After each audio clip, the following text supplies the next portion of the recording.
आदाब, मुंसिफ टीवी में आपका इस्तकबाल है। मुंसिफ बिहार की खबरों के साथ मैं हूं माहिरा गौहर। देखिएगा तमाम बड़ी खबरें। आगाज करेंगे हेडलाइंस के साथ। सुर्खियों को पेश करने में ताउन किया है डॉक्टर ऑर्थो ऑयल के साथ साथ डॉक्टर ऑर्थो कैप्सूल्स साथ लेना ना भूलें। महाराष्ट्र में मुस्लिमों का 5% शैक्षणिक आरक्षण खत्म होने से सियासत तेज। जेडीयू नेता खालिद अनवर बोले, ये भेदभाव देश की तरक्की के लिए बाधा।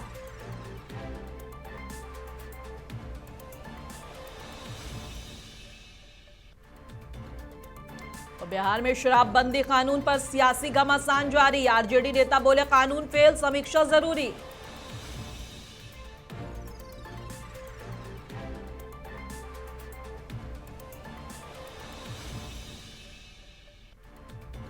कृषि रोड मैप से बदलेगी बिहार की खेती की तस्वीर। मंत्री रामकृपाल यादव बोले, किसानों को जो दिक्कत पहुंचाएगा वो दिक्कत में आ जाएगा।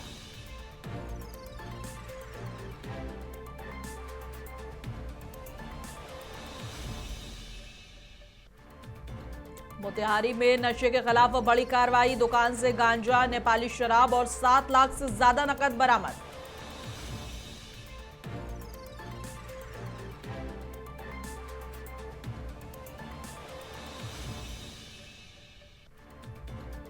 समस्तीपुर में लोजपा नेता पर ताबड़तोड़ फायरिंग। बाल बाल बचे नेता, सहयोगी घायल।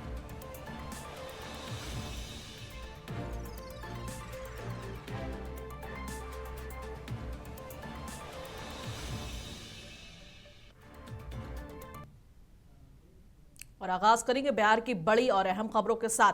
बता दें कि बिहार में शराबबंदी कानून को लेकर एक बार फिर सियासी हलचल तेज हो गई है। विपक्ष जहां इसे फेल करार दे रहा है, वहीं सत्ता पक्ष के भीतर से भी इस कानून की प्रभावशीलता पर सवाल उठ रहे हैं।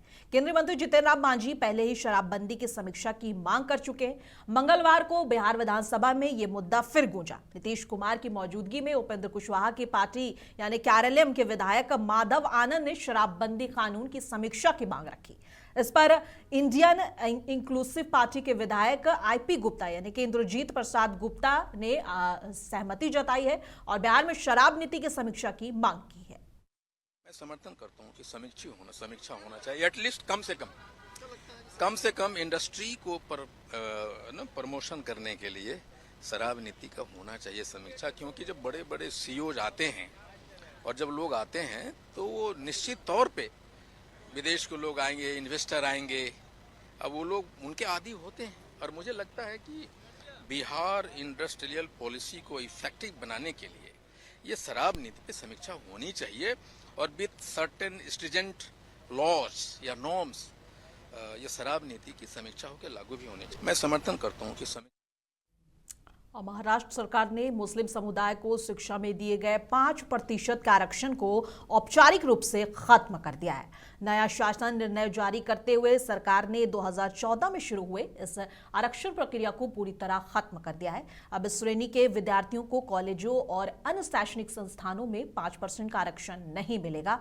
और न ही इस श्रेणी में नई जाति प्रमाण पत्र या वैधता प्रमाण पत्र जारी किए जाएंगे। इस पर जेडीयू नेता खालिद अनवर ने अपनी प्रतिक्रिया देते हुए कहा है कि ये भेदभाव देश की तरक्की के लिए बाधा बनेगा। साथ ही अपनी ही घटक दल के द्वारा शराब नीति की समीक्षा की मांग को लेकर भी उन्होंने तीखे तंज किए हैं। बता दें कि आरएलएम विधायक ने शराब नीति की समीक्षा की विधानसभा में मांग की थी। अब इस पर खालिद अनवर ने अपनी प्रतिक्रिया दी है। देखिए, महाराष्ट्र में नई गवर्नमेंट आई है, एक नए मैनिफेस्टो के साथ आई है, नए एजेंडे के साथ आई है और वो लोग अपना एजेंडा लागू करेंगे। ये कोई नई बात तो है नहीं।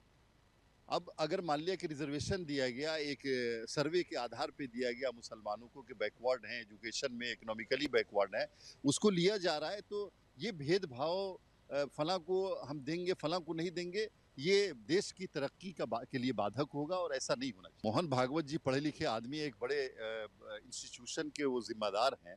उनको अगर लगता है कि देश में मैन पावर की कमी हो रही तो एक नेशनल पॉलिसी लेकर के आए कि बच्चे ज़्यादा से ज़्यादा पैदा किए जाए, जैसे रसिया लेके आया, जैसे चाइना लेकर के आया है। और हालांकि हमारा देश तो अभी पॉपुलेशन की वजह से घोर प्रॉब्लम में, बहुत ज़्यादा प्रॉब्लम हो रही है। जो पॉपुलेशन बढ़ रहा है लगातार, उसकी वजह से अब इस तरह की बातें वो क्यों कर रहे हैं मुझे नहीं समझ में आता। और अगर ऐसा है कि किसी को अपीज करने की कोशिश कर रहे हैं तो ये सही नहीं। समीक्षा की बात देखिए, समीक्षा की जो बात कर रहे हैं वो लोग समझ नहीं रहे हैं कि शराबबंदी क्यों की गई और किन लोगों ने की है। ये कोई नीतीश कुमार का अकेले का डिसीजन नहीं है, ये बिहार के 14 करोड़ लोगों का डिसीजन है। और जिनको इससे लगता है प्रॉब्लम है शराबबंदी की वजह से, वो लोग मुझे नहीं लगता कि उनको इस तरह के फैसले पे एतराज करने के बावजूद भी हम लोगों के साथ खड़े रहना। अब बिहार में शराबबंदी कानून को लेकर बयानबाजी का दौर जारी है। केंद्रीय मंत्री जीतन राम मांझी द्वारा पहले ही शराबबंदी की समीक्षा की मांग और फिर सदन में उपेंद्र कुशवाहा की पार्टी आरएलएम के विधायक माधव आनंद ने शराबबंदी कानून की समीक्षा की मांग से विपक्ष को नीतीश सरकार को घेरने का मौका मिल गया है। बता दें कि लगातार 2 दिनों से विधानसभा के अंदर और बाहर दोनों में शराब कानून को लेकर बयानों का सिलसिला जो है वो जारी है। विपक्ष इसे फेल करार दे रहा है और समीक्षा की मांग भी उठा रहा है। शराबबंदी के बाद बिहार में बहुत बड़े पैमाने पे चुपका व्यापार की शुरुआत हो गई और बिहार में बिहार सरकार को बड़े पैमाने पे राजस्व की क्षति हुई। शराब नहीं बिकता और आपकी राजस्व की क्षति होती तो कोई बात नहीं था। हम लोग घोर विरोधी हैं कि शराब की बिक्री नहीं होनी चाहिए, क्योंकि सबसे ज्यादा दलित के बच्चे परिवार मारे जाते हैं इसमें गलत शराब का सेवन करके।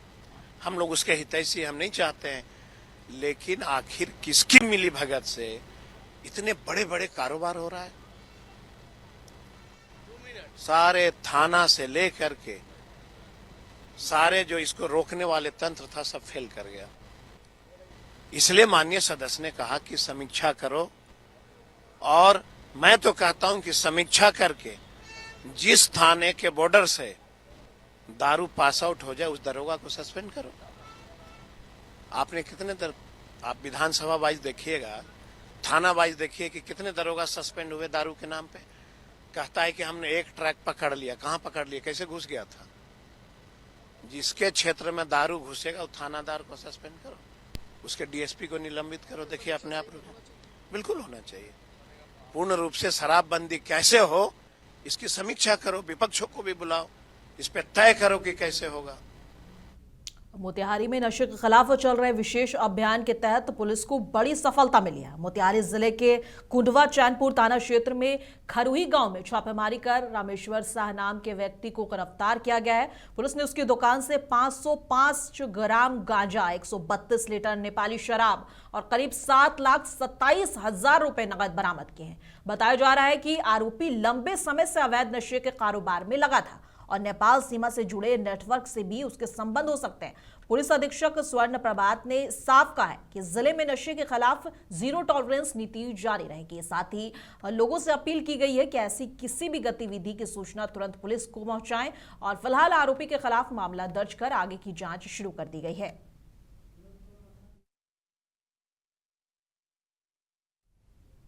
बिहार में किसानों की आय बढ़ाने और खेती को मजबूत बनाने के लिए सरकार लगातार कृषि रोड मैप पर काम कर रही है। पटना में इसी को लेकर प्रेस कॉन्फ्रेंस हुई और पटना में प्रेस कॉन्फ्रेंस के दौरान कृषि मंत्री रामकृपाल यादव ने बताया कि 2008 से शुरू हुए कृषि रोड मैप के 4 चरण लागू किए जा चुके हैं और इन योजनाओं के तहत सिंचाई, बीज सुधार, फसल विविधीकरण, डेयरी, खाद्य और प्रसंस्करण और अब तकनीकी नवाचार और जैविक खेती पर जोर दिया जा रहा है। सरकार का दावा है कि धान, गेहूं और मक्का उत्पादन में बढ़ोतरी हुई है और कतरनी चावल और शाही लीची जैसे उत्पादों जो कि बिहार के काफी फेमस माने जाते हैं को नई पहचान मिल रही है। और उन्होंने आगे कहा कि लक्ष्य साफ है कि खेती को लाभकारी बनाना है और किसानों की आय में लगातार बढ़ोतरी करना है। सुनिए आगे क्या कुछ कह रहे हैं। हमको अगर कोई दिक्कत पहुंचाएगा तो वो दिक्कत में आ जाएगा। हमारा विभाग सचेत है, किसानों के हर चीजों पर नजर रखा हुआ है और इसीलिए जैसा कि हमारे डॉक्टर साहब को बता रहे थे, मैं बताता हूँ कि हमने जो कार्रवाई की है और खासतौर पर जब से मैंने ज्वाइन किया कृषि विभाग का, मैंने सख्ती से आदेश किया और टीम बनाया और दस्ता बनाया। हमारे सारे अधिकारियों ने, चाहे आप हो, बड़ी अधिकारी, कनीय अधिकारी, सब लोग अपने दायित्वों का निर्वहन किया और छापामारी किया। जिला स्तर पर भी छापामारी हुआ, जहां से भी हमारा बुलंदस्ता गया मुख्यालय से, अब सब जगह छापामारी हुआ और उसी का परिणाम है कि 25 और 26 में 16/2/26 तक जो कार्रवाई हुआ 104 उर्वरक प्रतिष्ठानों पर प्राथमिकी दर्ज कराई गई और यही नहीं 419 उर्वरक प्रतिष्ठानों के लाइसेंस रद्द किए गए। और मैं समझता हूं कि ये छापामारी, जैसा कि मैंने कहा, मुख्यालय से लेकर के जिला स्तर पर बुलंदस्ता के रूप में जा रहा है और आगे भी विशेष तौर पर निगरानी रखी जा रही है। और किशनगंज जिले में निगरानी विभाग की टीम ने बड़ी कार्रवाई करते हुए खनन विभाग के 2 कर्मचारियों को 15,000 रुपए की रिश्वत लेते रंगे हाथ गिरफ्तार कर लिया है। गिरफ्तार कर्मियों से बड़े बाबू अशोक चौधरी जो कि 8,000 रुपए और चपरासी सरोज कुमार जो कि 7,000 रुपए मांग रहा था, इसमें शामिल है। और जानकारी के अनुसार बता दें कि ट्रैक्टर मालिक हबीब आलम का ट्रैक्टर 31 दिसंबर 2025 को अवैध बालू लदे होने के आरोप में जब्त किया गया था। उसके बाद से हबीब आलम ने 1.5 लाख रुपए का चालान भी जमा कर दिया, लेकिन आरोप है कि ट्रैक्टर छोड़ने के बदले दोनों कर्मियों ने रिश्वत की मांग शुरू कर दी। परेशान होकर हबीब आलम ने निगरानी विभाग पटना में शिकायत की। शिकायत के बाद टीम ने जाल बिछाकर दोनों को रिश्वत लेते रंगे हाथ पकड़ लिया। गिरफ्तारी के बाद से दोनों आरोपियों को अपने अपने साथ पटना ले जाया गया है, जहां आगे की कानूनी कार्रवाई की जा रही है। खनन विभाग किशनगंज में बड़ा बाबू अशोक चौधरी 10,000 रुपये की रिश्वत की मांग की है। वरीय पदाधिकारी के आदेशानुसार इस मामले का सत्यापन कराया गया। सत्यापन में श्री अशोक चौधरी ने 8,000 और उस डिपार्टमेंट के चपरासी सरोज कुमार प्यून जो है वो 7,000 रुपये का डिमांड इनसे किए। सत्यापन में यह मामला सत्य पाया गया। तदुपरांत जो है कि निगरानी थाना कांड संख्या 20/26 दर्ज कर इसका अनुसंधान करता मुझे बनाया गया। मैं निगरानी DSP आसिफ इकबाल मेहदी हूँ और मामले में आज जो है कि निगरानी टीम के द्वारा कार्रवाई की गई, जिसमें दोनों अभियुक्त को रंगे हाथ गिरफ्तार किया गया। दोनों के पास से श्री अशोक कुमार चौधरी के पास से 8,000 रुपया तथा प्यून सरोज कुमार के पास से 7,000 रुपया बरामद हुआ। उसका जो चपरासी है उसका डिमांड था कि हम सबसे 8,000 लेते हैं, जल्दी काम करवाने के लिए 7,000 लेंगे। तो हम तो सर फाइनें जमा करने में हालत खराब हो गया, तो इतना पैसा फिर कैसे दे? तो हम जाके निगरानी विभाग में SI की कंप्लेन दी। मतलब कोई माइनिंग विभाग में किशनगंज जिला में अगर सबसे ज्यादा कोई विभाग स्कोर है तो वह है खनन विभाग।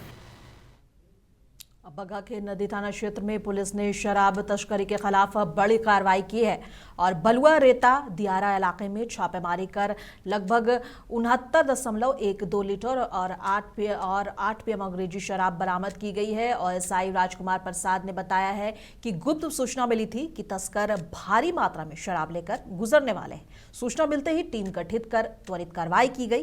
गिरफ्तार आरोपियों की पहचान लाल बाबू कुमार, सूरज सहनी और अवध सहनी के रूप में हुई है। तीनों के खिलाफ मामला दर्ज कर उन्हें न्यायिक हिरासत में भेज दिया गया है। पुलिस ने स्पष्ट किया है कि इलाके में अवैध शराब के खिलाफ अभियान लगातार जारी रहेगा और किसी भी तस्कर को बख्शा नहीं जाएगा।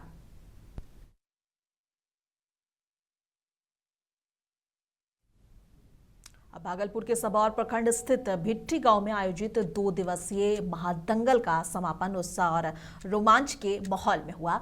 गांव के ऐतिहासिक जोड़ा महादेव प्रांगण में दूर दराज से आए पहलवानों ने अपने दमखम का शानदार प्रदर्शन किया और सुबह से ही दर्शकों की भारी भीड़ उमड़ पड़ी और दोपहर तक पूरा मैदान खचाखच भर गया। हर दाव पेश पर तालियों की गड़गड़ाहट से माहौल गूंजता रहा।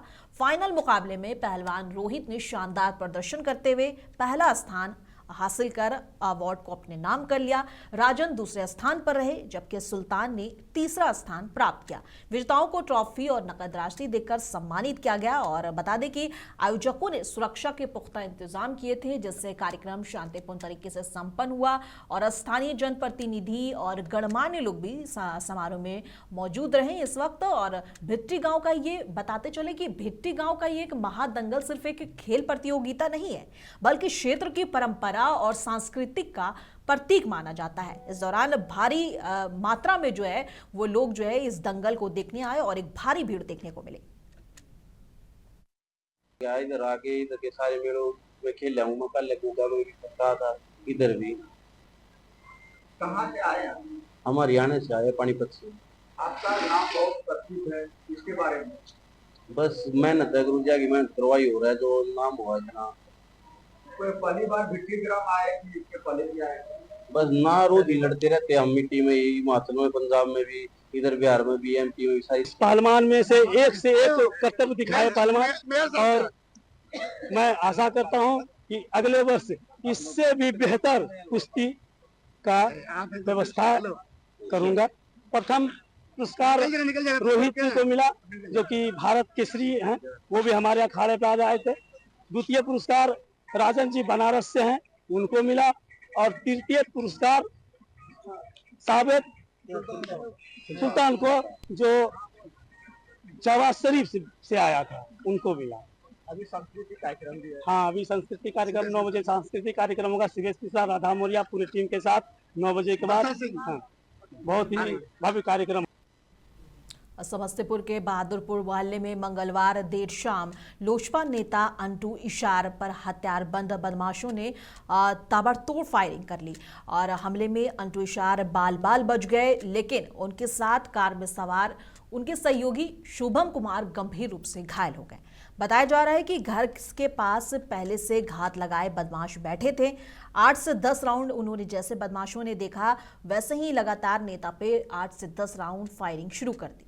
अंधाधुंध फायरिंग के बावजूद नेता बार बार बच गए। हालांकि उनके सहयोगी शुभम कुमार के सीने में गोली लगी है, जिन्हें तुरंत निजी क्लिनिक में भर्ती भी कराया गया। घटना के बाद इलाके में अफरा तफरी का माहौल हो गया और सूचना मिलते ही एएसपी संजय पांडे और नगर थाना अध्यक्ष अजीत कुमार दोनों मौके पर पहुंचे।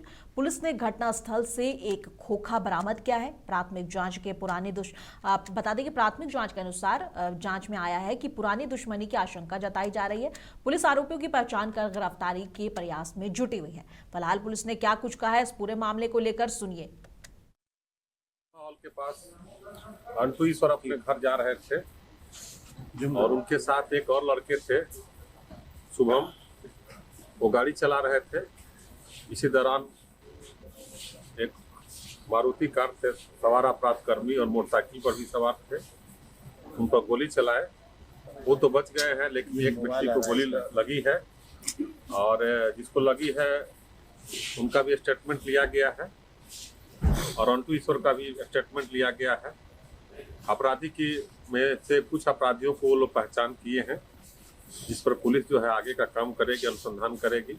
घटनास्थल से भी फायर का खोखा बरामद हुआ है। घटना सत्य है, जिसको लेकर के अनुसंधान किया जा रहा है। इनके पीछे का कारण कुछ इन लोगों का आपसी मामला है। आपसी मामला ये है कि जो व्यक्ति की पहचान की गई है वो भी अपराधी पृष्ठभूमि के रहे हैं और जिसको गोली लगी है उनको मारने का उद्देश्य नहीं था, मारने का उद्देश्य अंटू ईश्वर को बताया जा रहा है। तो ये घटना सत्य मान करके हम लोग पुलिस अनुसंधान कर रही है, जल्दी ही कांड का उद्भेदन किया जाए।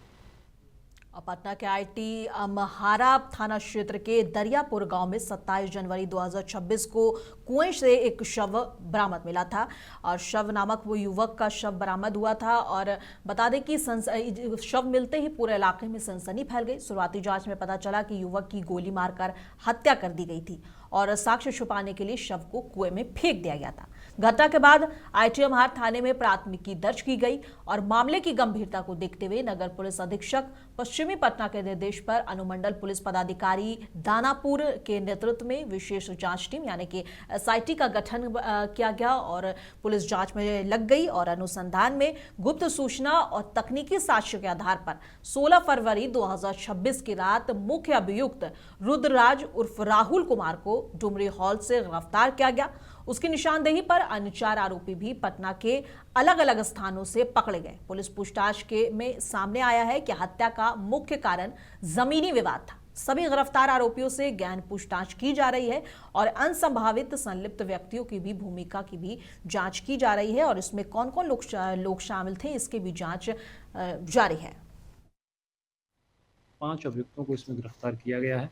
जो व्यक्ति उसमें जिसको मारा गया था, मर्डर किया गया था, उसकी पहचान राकेश कुमार के रूप में हुई थी, जो दरियापुर का ही रहने वाला था।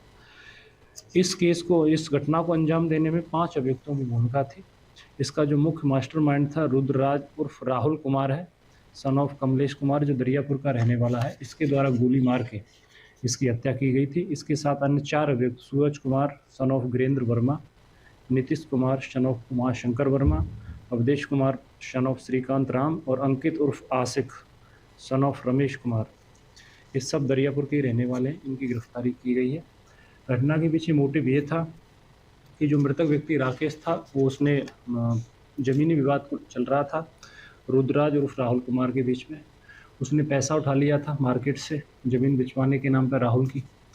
ये उसी को लेकर इन लोगों में विवाद हुआ था और फिर उसके पश्चात उसको प्यार में लेके बुलाया गया और एक जगह पर खेत में वहीं पर जो कुआ था उसके आसपास इन लोगों के द्वारा वहाँ पे शाम को एक पार्टी ऑर्गेनाइज की गई। उसी में जो मृतक व्यक्ति था राकेश बैठा हुआ था, वहीं उसको गोली मार दी गई थी। बाद में गोली मारने के पश्चात उसके सबको सबूत मिटाने के उद्देश्य से कुएं में डाल दिया गया था।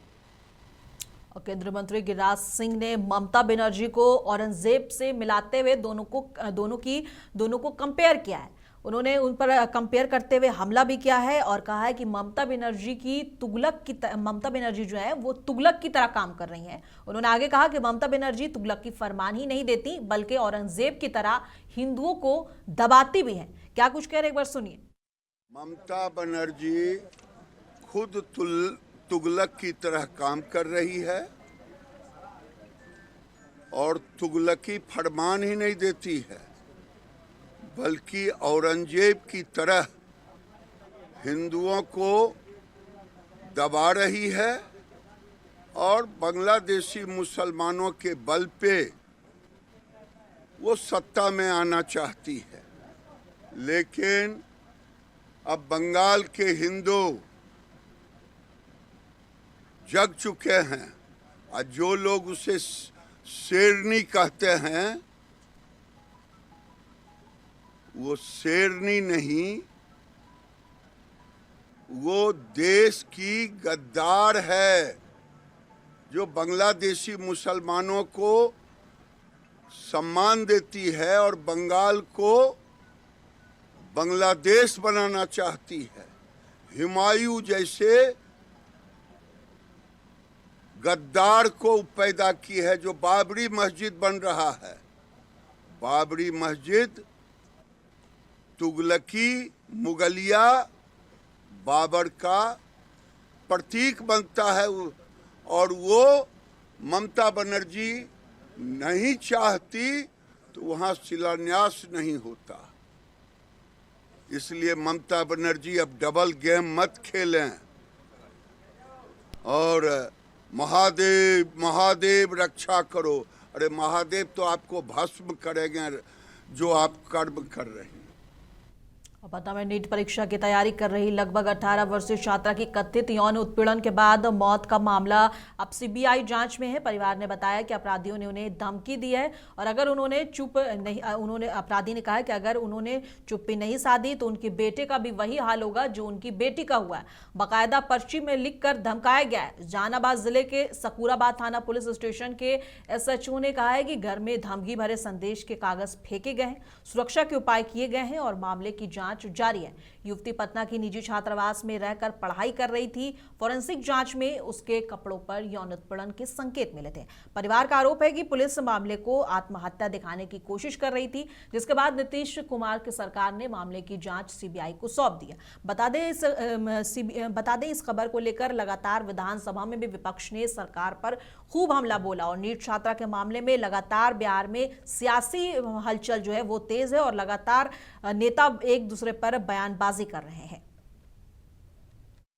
जो पर्ची लिखा गया है 2-3 दिन पहले पर्ची आया था, दोबारा आज भी पर्ची लिखा गया है। पर्ची में क्या लिखा था फिर से बता पर्ची में लिखा गया है कि बेटी तुम्हारी बेटी की जान चली गई है तो बेटा को औजार से मार और दोनों का सिग्नेचर लगता है सेम है। देखने में ऐसा क्या लगता है? तो जान खतरे में है। देख रहे हम बहुत काफी डरे हुए हैं, सहमे हुए हैं। कौन लोग हैं जो गांव में आगे? क्या पता, आपको प्रशासन को पता करना है कि कौन लोग हैं। प्रशासन को हाँ, पहले ही हम लोग दे चुके हैं। फिर आज दोबारा मिला जो आज अभी तो नहीं दे पाए हैं। थाना की खबर इसे मैंने टेलीफोन के माध्यम हुआ है। थाना प्रभारी बोले थे आने के लिए कि आएंगे, अभी तो नहीं आए हैं। मोतिहारी जिले के तुरकौलिया थाना परिसर में पुलिस मुख्यालय पटना के निर्देश पर एसपी स्वर्ण प्रभात के ने जनता दरबार लगाया। इस दौरान करीब 80 लोगों की समस्याएं सुनी गई, जिनमें ज्यादातर मामले जमीन विवाद से जुड़े थे। कई मामलों का मौके पर ही समाधान कर दिया गया। एसपी ने साफ कहा है कि जनता की शिकायतों का त्वरित निपटाना पुलिस की पहली प्राथमिकता है और इससे किसी भी तरह की लापरवाही बर्दाश्त नहीं होगी। जनता दरबार के दौरान काम में ढिलाई बरतने वाले अधिकारियों पर सख्त कार्रवाई भी की गई है। मुवस्सिल सर्किल इंस्पेक्टर अनिल कुमार सिन्हा समेत 3 आईओ के वेतन पर रोक लगा दी गई है। वहीं एक अन्य आईओ को तत्काल प्रभाव से निलंबित कर दिया गया है। एसपी ने बताया कि जिले के सभी थानों में लगातार जनता दरबार आयोजित किए जा रहे हैं ताकि लोगों की समस्याओं का जल्द समाधान हो सके। तुरकौलिया थाना में जनता दरबार का आयोजन किया गया था और करीब 80 से भी अधिक जो है आवेदन प्राप्त हुए। सभी आवेदकों की शिकायत पर सुनवाई की गई है और संबंधित थानाध्यक्ष और सर्कल इंस्पेक्टर जो सदर एसडीपीओ को निर्देश किया गया है कि त्वरित कार्रवाई करें और अनुसंधान में गति लाए। सुनवाई के दौरान ही कुछ ऐसे मामले प्राप्त हुए जिसमें अनुसंधानों की लापरवाही सामने आई है। एक ऐसे मामले में जिसमें एक शराब माफिया पर केस दर्ज हुआ था और शराब माफिया के द्वारा भी केस दर्ज कराया गया था, जिसमें अनुसंधान के द्वारा जो है शराब माफिया की गिरफ्तारी करने की बजाय जो है दूसरे पक्ष जो निर्दोष लग रहा है उसको जेल भेज दिया गया। इस मामले में जो है अनुसंधानों को निलंबित किया गया है और डीएसपी सदर को निर्देशित किया गया है कि दोनों कांड को जो है उसको निष्पक्ष तरीके से उसका सुपरविजन करें और उक्त शराब माफिया को विलंब जो है गिरफ्तार करने का निर्देश दिया गया है। कुछ आईओ का सर वेतन भी बंद किया गया है। कुछ और भी मामले आए जिसमें अनुसंधानकों के द्वारा जो है गिरफ्तारी नहीं की जा रही थी, चार्जशीट नहीं किया जा रहा था या अनुसंधान में बेवजह विलंब किया जा रहा था। ऐसे मामलों में जो है वेतन रोका गया है और सर्कल इंस्पेक्टर उपस्थित है उनका भी वेतन रोका गया है। और मुंसिफ बिहार की खबरों में बस इतना ही। कल फिर मिलेंगे इसी वक्त। तब तक के लिए देश दुनिया की तमाम खबरों के लिए बने रहें मुंसिफ टीवी के साथ।